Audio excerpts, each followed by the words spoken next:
етіп үлгермей жатып түсіме ендім. Жаһанда мына жоқтайын адам түсінер мені. Ұмыту үшін жігер мен қайрат керек екен ау. Өзіме жетпей жүргені қызық күшімде менің.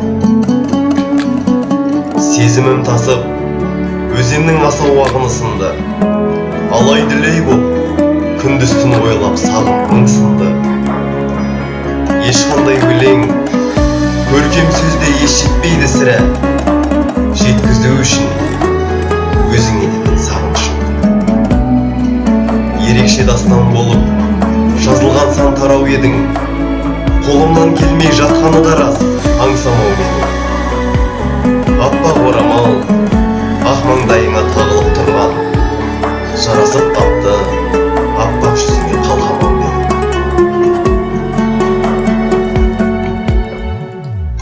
Сүйгімде келмейді өзіңнен кейін ешкімді менің, жаулатпай келем ешбір жанға есімді енді.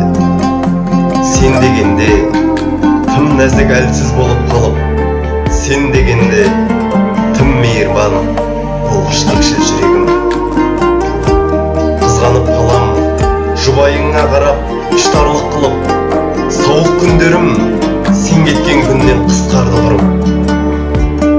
Пешенеме жазған әр күнім үшін алғысым шексіз, жаратқаны үшін өзіңдей жаққан құштар болдым. Авторы Бақтияр Қалдыбеков, оқыған Құрмаш.